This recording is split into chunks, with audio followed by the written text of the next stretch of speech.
Hi viewers, Reliance see മെഷീൻസിലേക്കാണ് നമ്മളിപ്പം ഇതിൽ സ്ക്രീനിൽ കണ്ടുകൊണ്ടിരിക്കുന്നത്. ഇതൊരു സാധാ സിംഗിൾ മെഷീൻ്റെ ഫേസ് പ്ലേറ്റ് ആണ്. അപ്പോൾ നമുക്ക് ഇത് കാണിക്കുന്നതെന്ന് ചോദിച്ചിട്ടുണ്ടെങ്കിൽ, ഇത് പലർക്കും ഈ ഒരു സാധനം നമുക്ക് വീട്ടിൽ മേടിച്ചുകൊണ്ട് വയ്ക്കാൻ മാത്രമേ അറിയത്തുള്ളൂ. ഇതെങ്ങനെയാണ് ചേഞ്ച് ചെയ്യേണ്ടതെന്നുള്ളത് അറിയില്ല.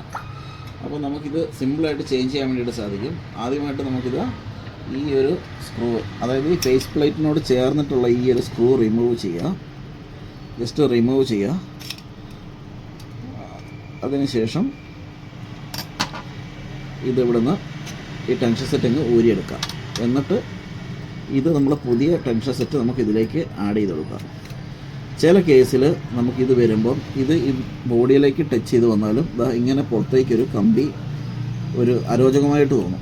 അപ്പോൾ ഇതിൻ്റെ യൂസ് എന്തെന്ന് പറഞ്ഞിട്ടുണ്ടെങ്കിൽ, ചില മെഷീനുകളിൽ സപ്പോർട്ടഡ് വരും. ഉഷയുടെയൊക്കെ മെഷീനാണെങ്കിൽ സപ്പോർട്ടഡ് വരും. ജസ്റ്റ് നമുക്ക് പ്രഷർ ബാറിൻ്റെ ലിവർ പൊക്കുന്ന സമയത്ത് ഈ ഒരു ഇത് ജസ്റ്റ് അങ്ങോട്ടേക്ക് മാറി വന്ന് ലൂസായി വന്ന് നമ്മളത് പ്രഷർ ബാർ താത്തി വെച്ച് കഴിയുമ്പോൾ അത് ടൈറ്റായിട്ട് ഇരിക്കാൻ വേണ്ടിയിട്ടാണ് ഇതിൻ്റെ യൂസ് വരുന്നത്.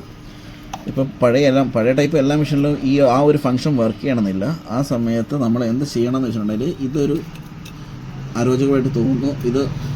ഇതിൻ്റെ പ്രഷർ ബാറിൻ്റെ ഇതിൽ തട്ടിയിട്ട് ഇത് ടൈറ്റ് ആവുന്നില്ല എന്നുണ്ടെങ്കിൽ ജസ്റ്റ് ഇത് റിമൂവ് ചെയ്തിട്ട് ഇതങ്ങനെ റിമൂവ് ചെയ്യാം. ഇങ്ങനെ ഇതിൻ്റെ ഈ ഒരു പ്ലേറ്റും കൂടെ റിമൂവ് ചെയ്തിട്ട് നമുക്ക് ഇതിനകത്തുള്ള ഈ ഒരു കമ്പി മാറ്റി വയ്ക്കുക.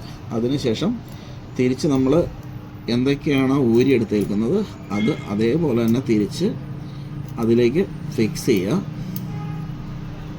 അതിനുശേഷം നമ്മളിത് ഈ ഫേസ് പ്ലേറ്റിലേക്ക്